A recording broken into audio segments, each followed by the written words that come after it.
For the last few years, 2 years, maybe more,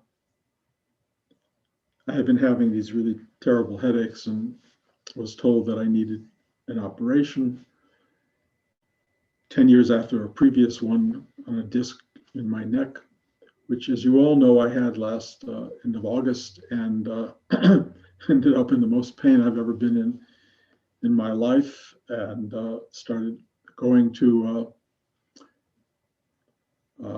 a number of pain specialists, and almost every one of them gave me a shot that made it worse. And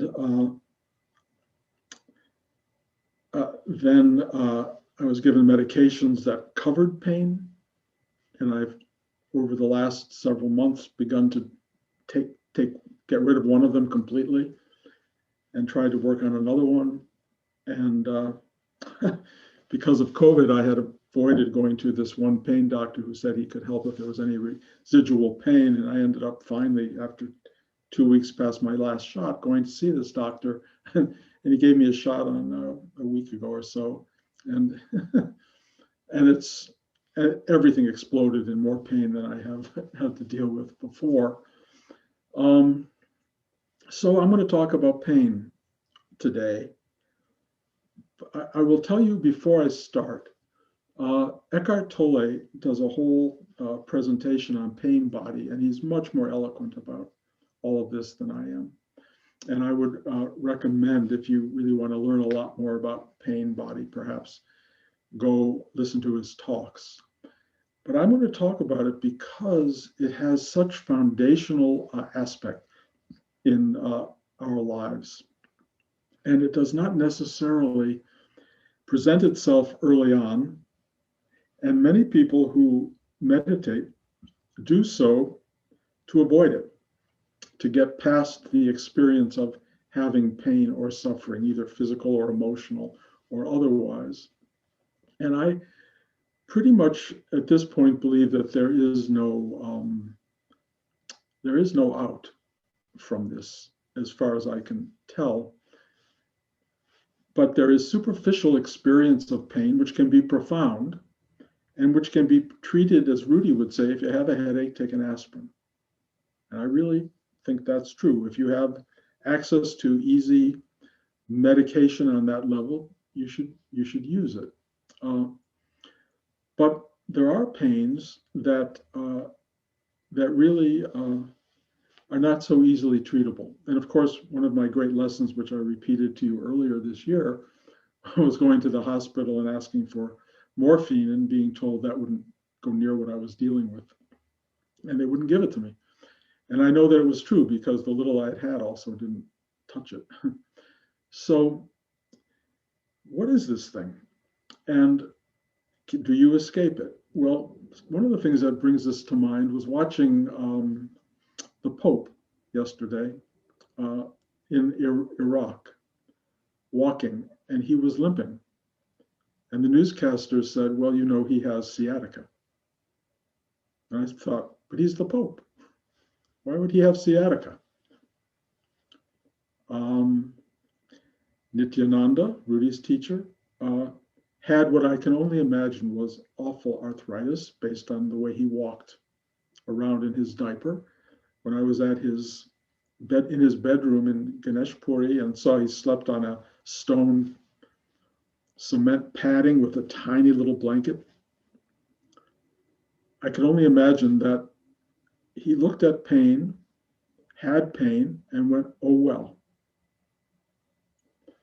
And I will tell you, the lesson I am experiencing, and I share this with you because I think 5 years, 10 years, 20 years down the road, this may register, if not sooner, but I hope later. And that is, pain is part of the journey.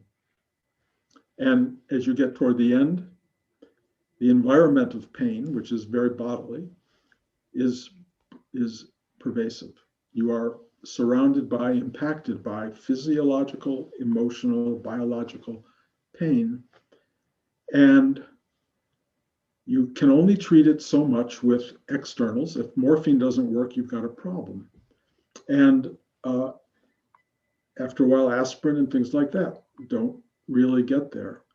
If you live in a world of superficial reality, meaning on the surface of your own existence, suffering is very profound. Because where do you go?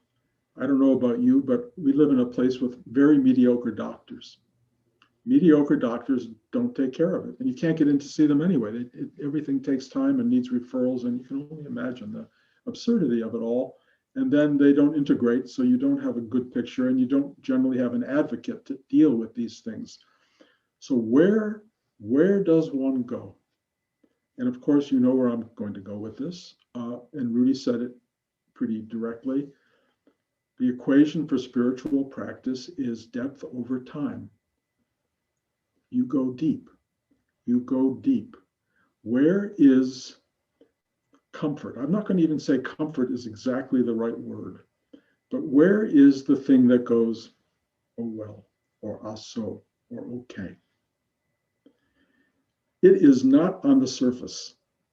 It is not something you will find in a superficial space. If you're living a superficial life, you can drink, you can watch TV, you can do all those things, but when the pain body explodes in front of you, when it wraps you up in its centrifugal forces, when it becomes existential, the only place really that you have to go is deep.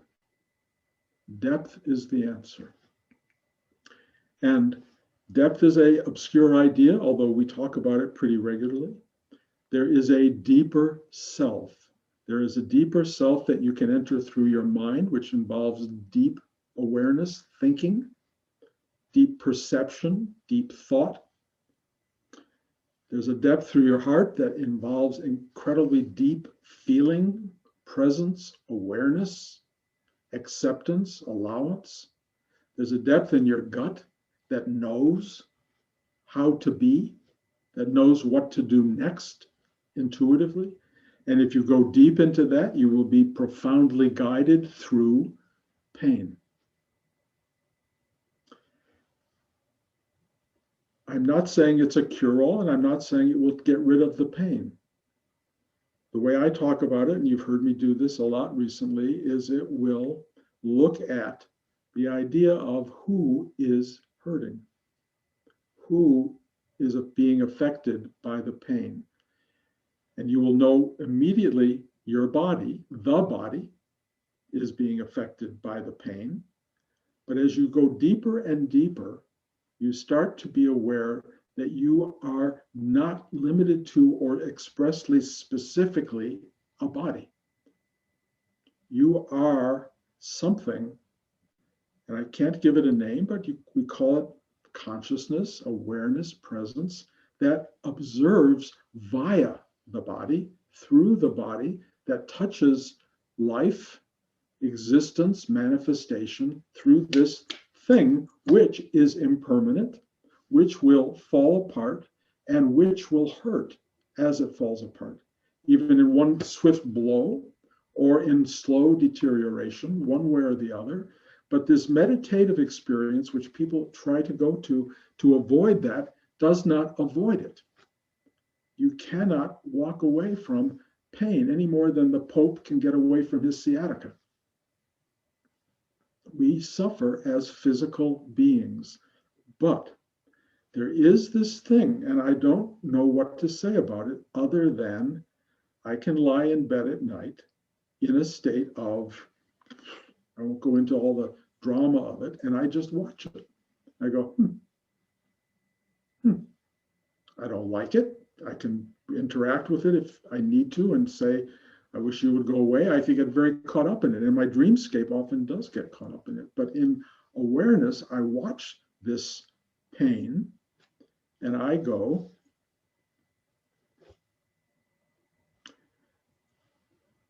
I know I'm impermanent. I know death gets closer and closer as you get older. You know, I turned 78 this week, longer than my mom lived, which is interesting to me.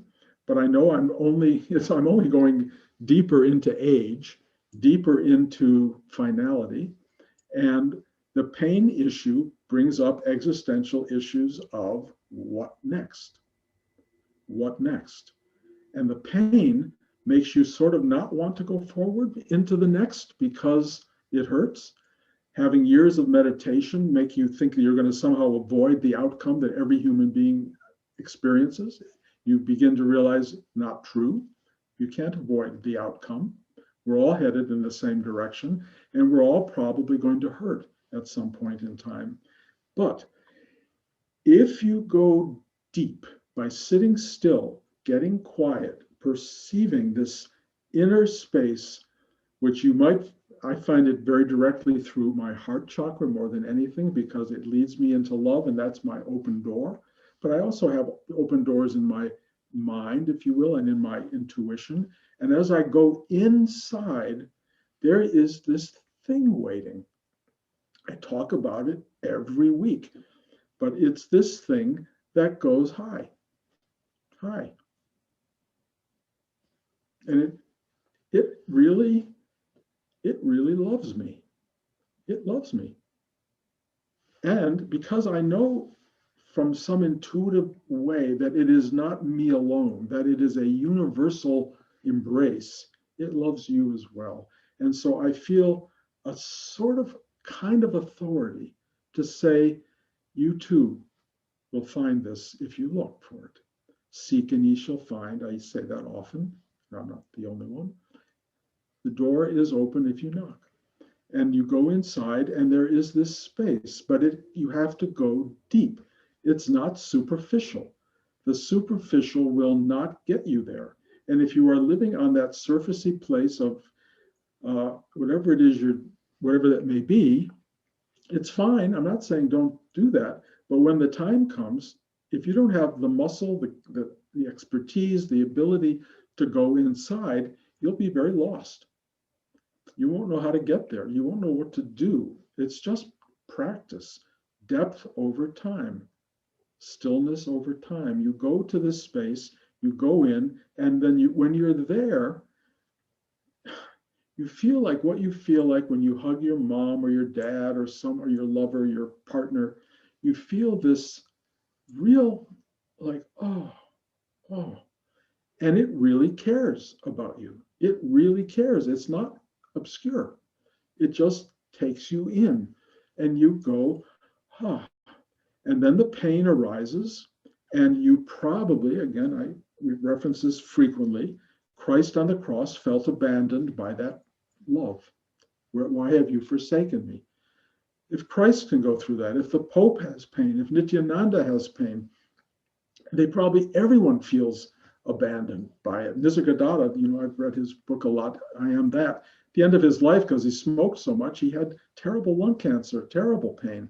And he said he regretted he ever was born, even though he used to talk about that he wasn't born and will never die. When that body started kicking in at that level, birth and death are part of the equation. And what waits for us at the end of pain, well,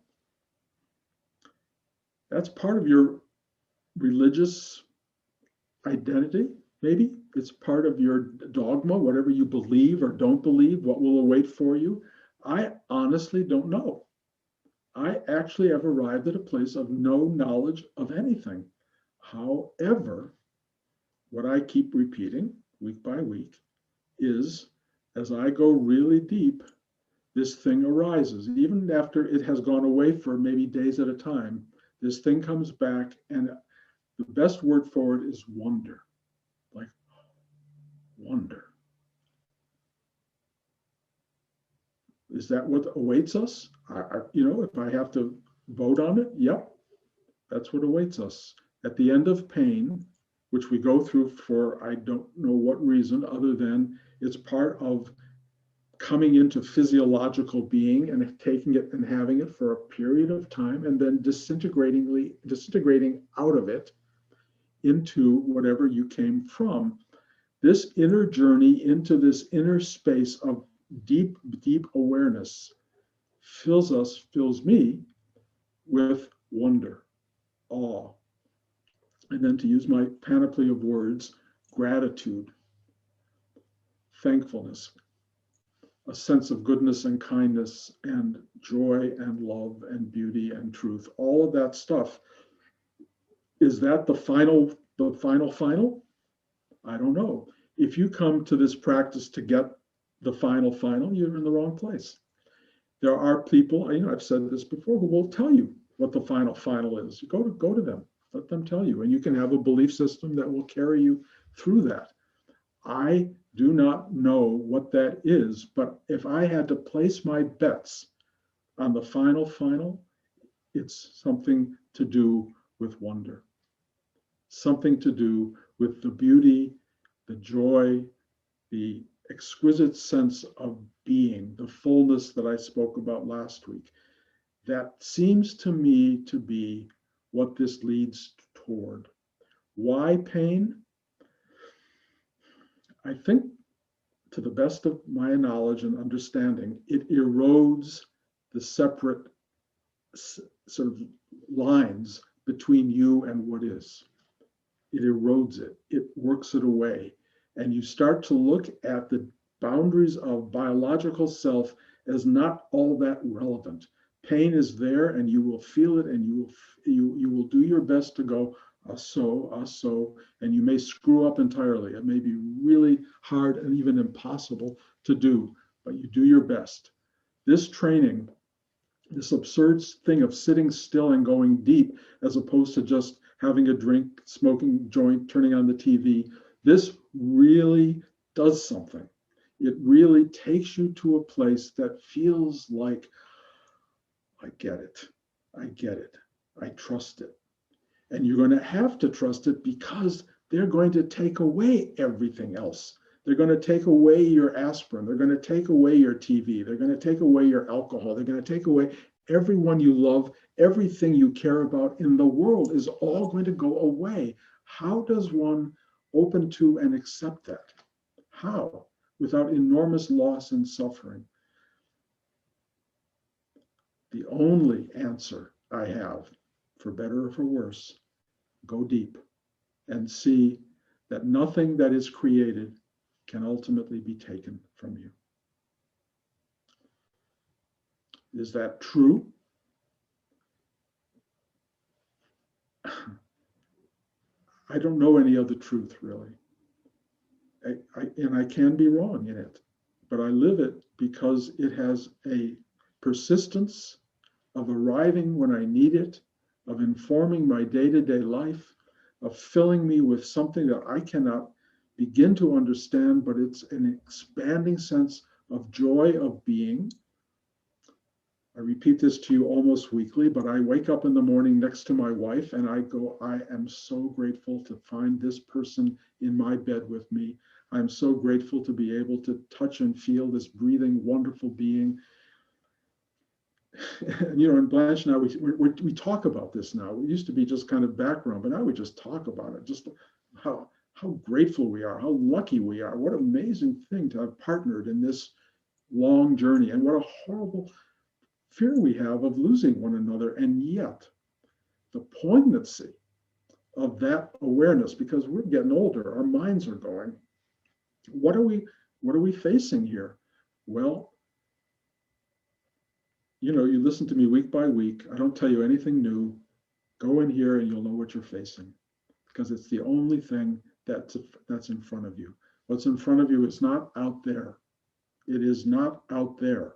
Every mechanism that explores out there is going to fall apart. Your sight, your hearing, your smell, your taste, your sense of the world, everything out there is going to implode, fall away. And what is going to start to really be present is this unbelievable wonder. And as pain leaves you and dissolves you, if you've done your work, the wonder will not be a surprise. It will be a welcoming moment of course. Yes, yes.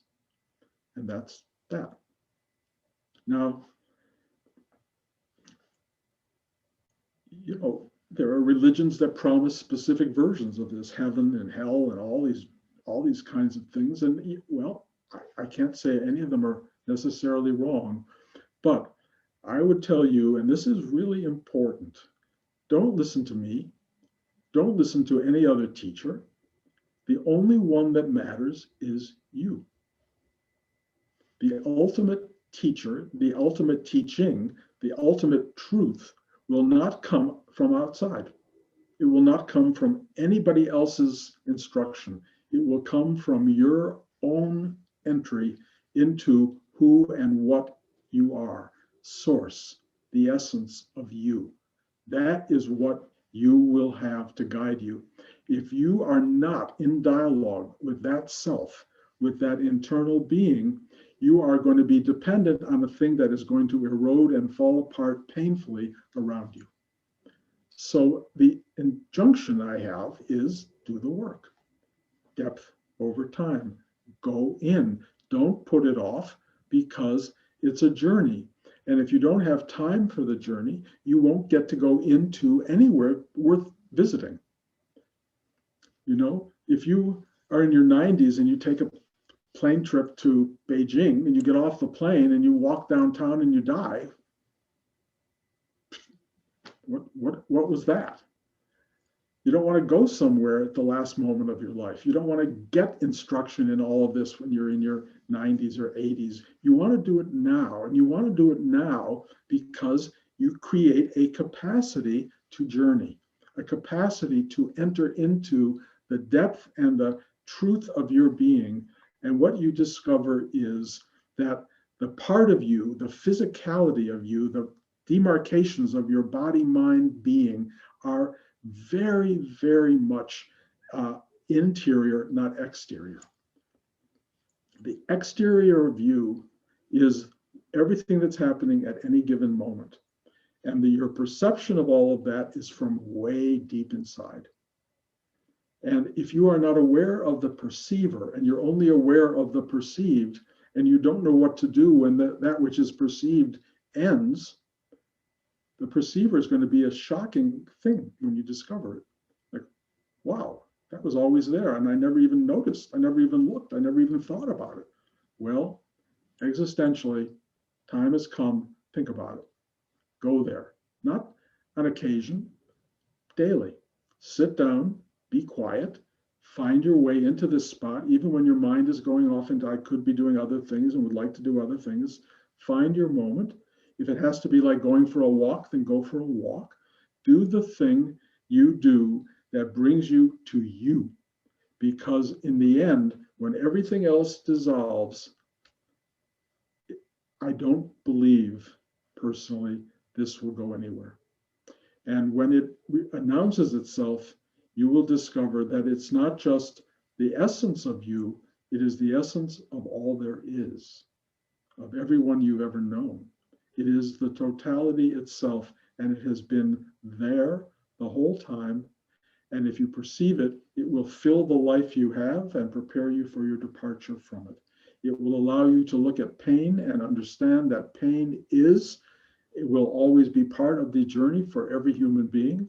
Spiritual life is not a journey away from pain, it's a journey into observing who it is that experiences pain and how to wash that structure away and become liberated from your misconception of who you are and what life is.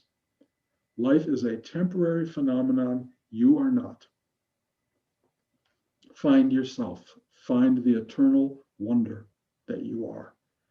It's all I can tell you. It's funny, a voice in the wilderness. That's really what I feel like. A voice in the wilderness. But every one of you either hears me or doesn't. There's nothing I can do about it. I sit here week by week, giving you the same talk, encouraging you, and I'll keep doing it until nobody shows up here. Just do this. Sit down. Go deep.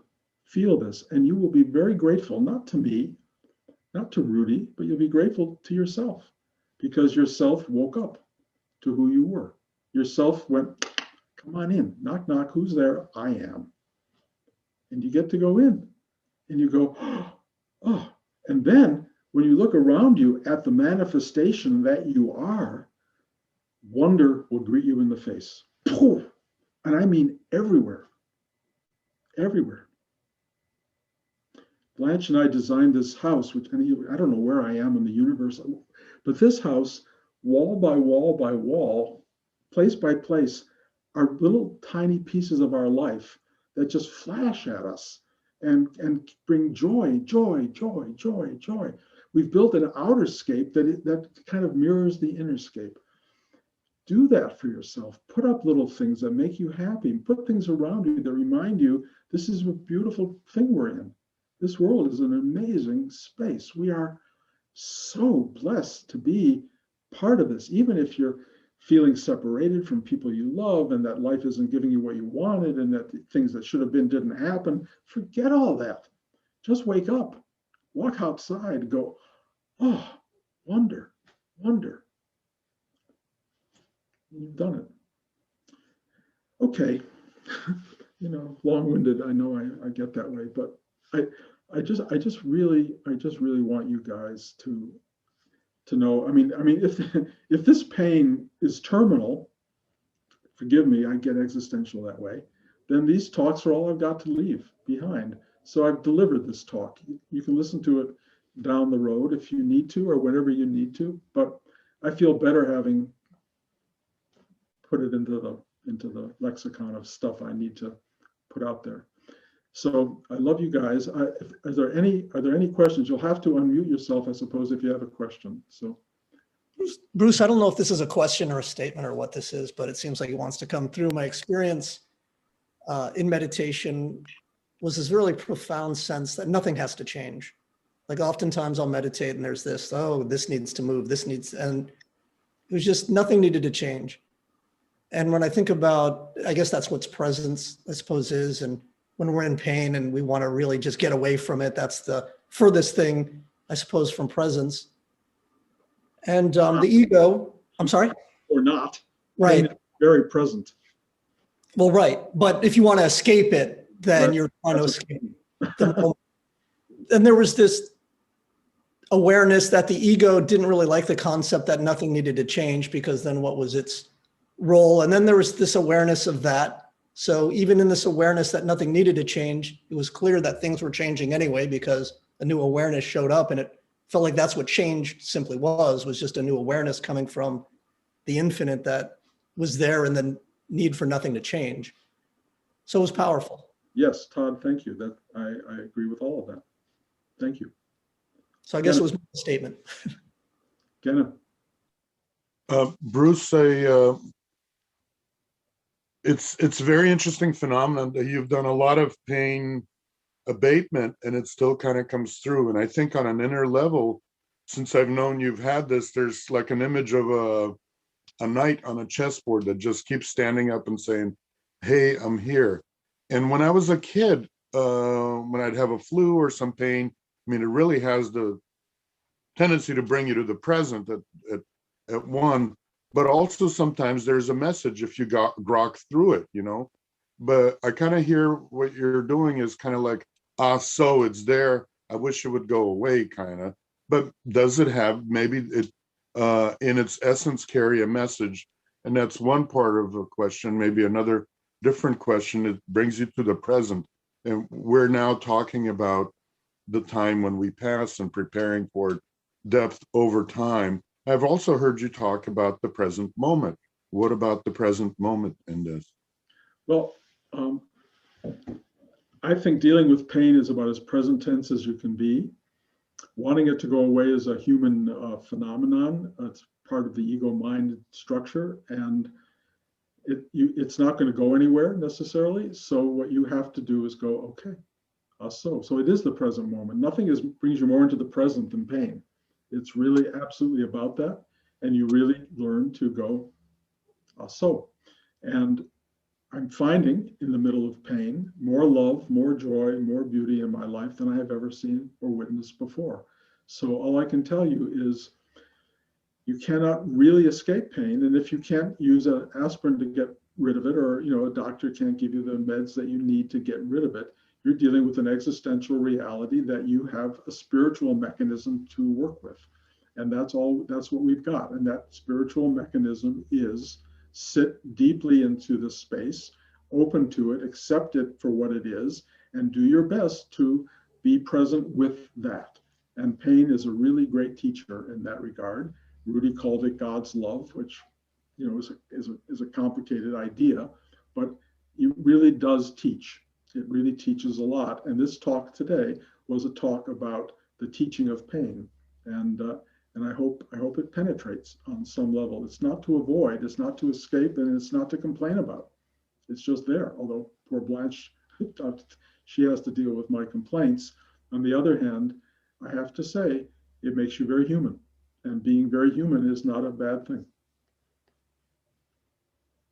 Could it, I mean, it sounds like you're actually getting into the depth of it and finding the love and things, but could the persistent pain that does not get affected by even the hardest medication have a message on it, a piece of paper on a Yes. spear or something?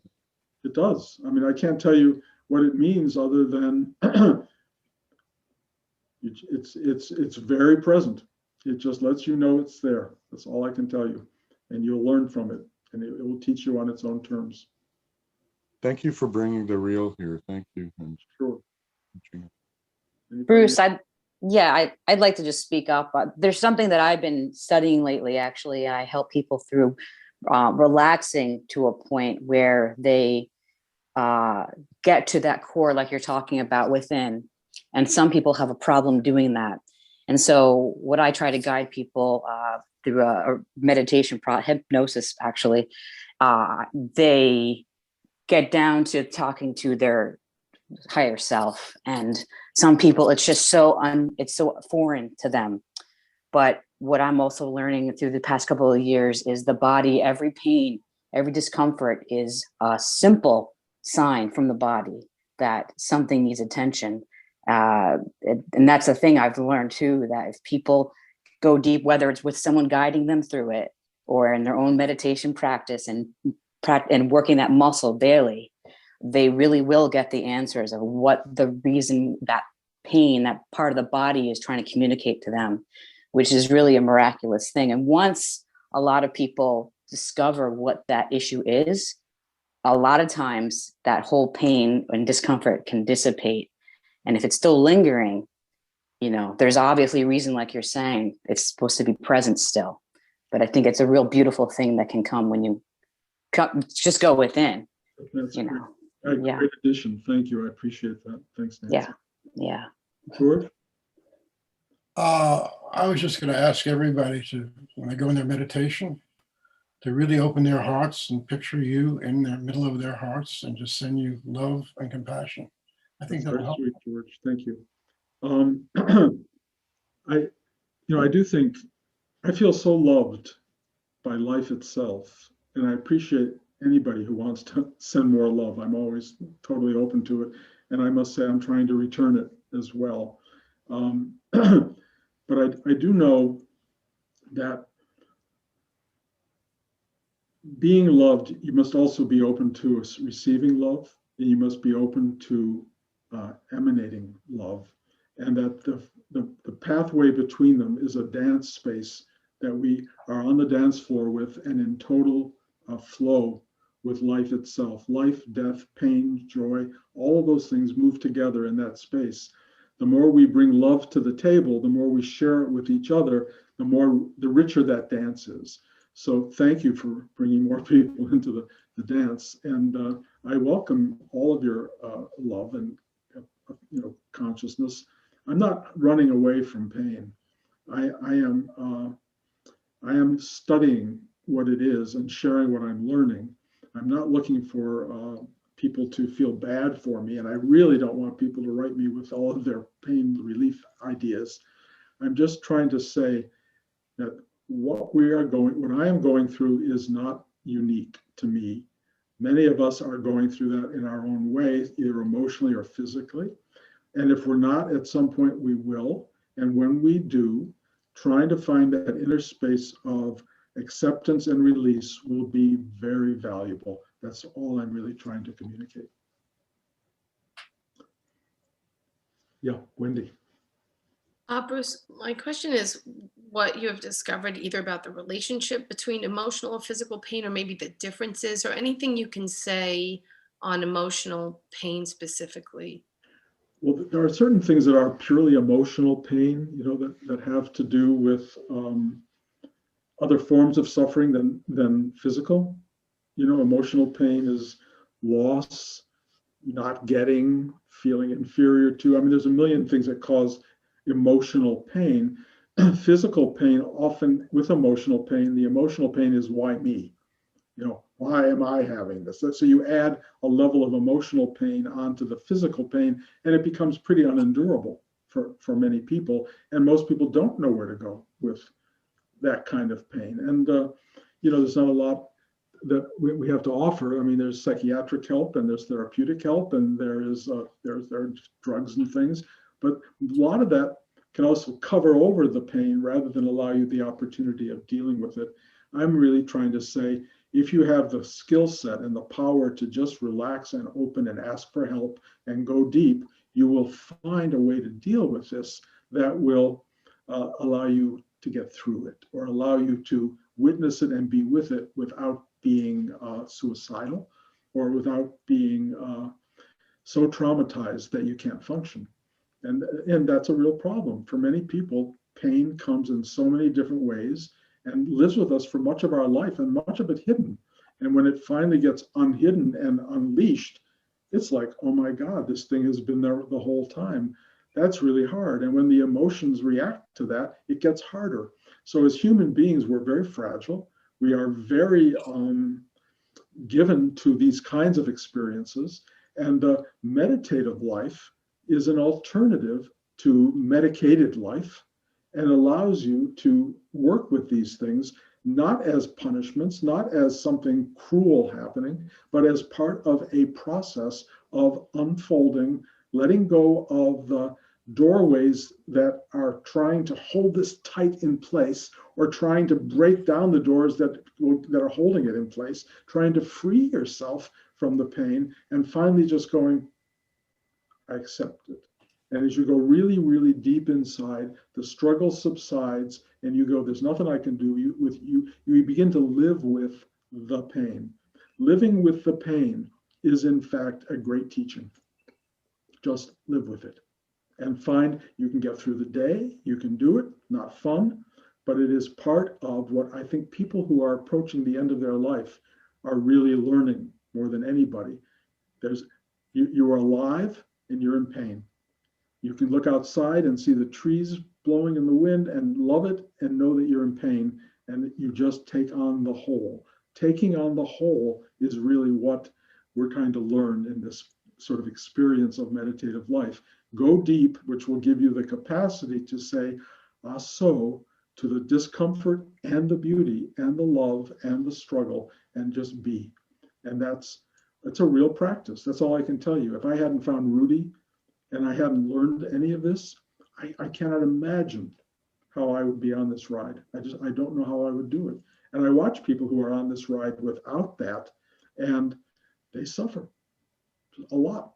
And a lot of it is they're adding to the struggle and adding to the suffering with their own emotional life. Their fear. That you add fear to the pain, and it's like horrible. What can you do? If you're around people like that, hug them, hold their hand, put your hand on their forehead, touch their shoulder, anything to just calm the system down. You can also do that to yourself. Put your hand on your chest, touch your forehead, hold your hands together, even in prayer.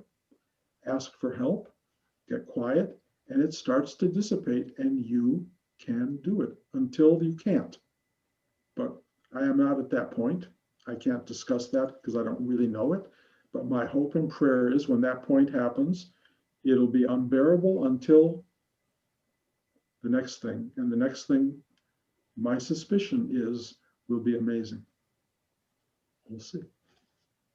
Thank you, Bruce. You're welcome. Anybody else? Yes. Erica. saying, You have to talk louder because I can't hear you. okay, is that better? I'll get closer. A little Is that bit. better? Okay. When you were saying that you found something that loves you inside and you think it's bigger than yourself, is that God? It's a good word for it. Is it God? I think so. I like that word. I like God as, not as a contained knowable, but as the unknowable, uncontainable. And I can only answer that yes, I have no problem. I never have had a problem with the word God. Presence, you can give it a million different names, but God works for me.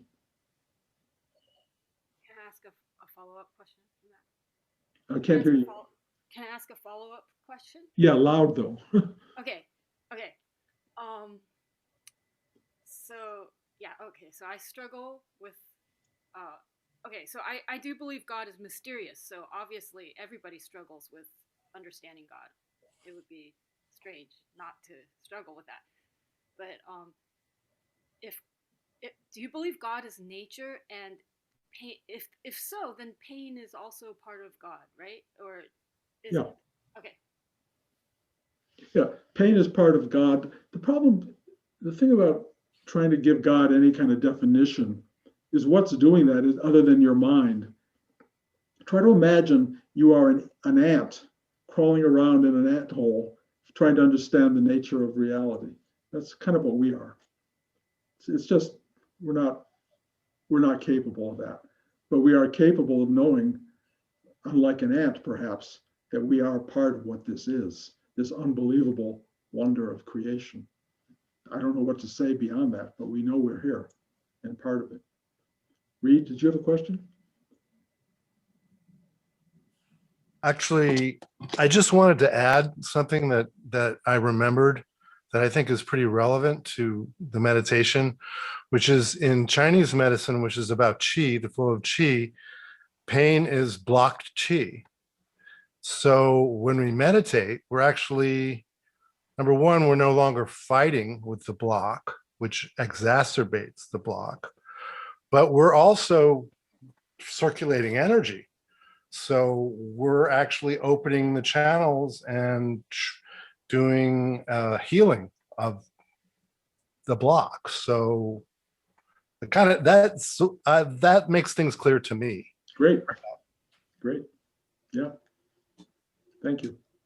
How does that integrate into what you're saying? Having something that explains it to you is a nice thing, but there comes times where there's no explanation. And that's all I can tell you. And when you don't have a comforting sort of idea, and your past ideas, you got nowhere to go. And so all you can do is give up knowing and understanding and just simply kind of bow down. Takes a long time to get the capacity to do that without anger, fear, disbelief, whatever it is that one brings to the table, letting it all go. And for me, the journey is witness the reactor, that which is reacting to all this, and surrender that. Let it go, let it go. That is part of chi, it's part of the flow, is relaxing and freeing all of that stuff. Mm-hmm. Does it mean you won't suffer? Does it mean you won't have pain? I don't think so. It's just that you will have a different reaction to that than you might have had you not known how to do that. That's the only thing I know. Is that it, guys? Oh, good. Well, listen, thank you. Thank you for showing up. I appreciate it. I am grateful for all of you. And, I'll do this. I'll keep it going as long as we can keep it going. And and there's a big backlog of talks along the way that if this ever stops being part of the ongoing reality, there's a lot to draw from. But the fact that you show up is why I show up, and I am deeply, endlessly grateful for every one of you. Thank you, and much love to everybody. And I'll see you guys. I'll be back in 2 weeks.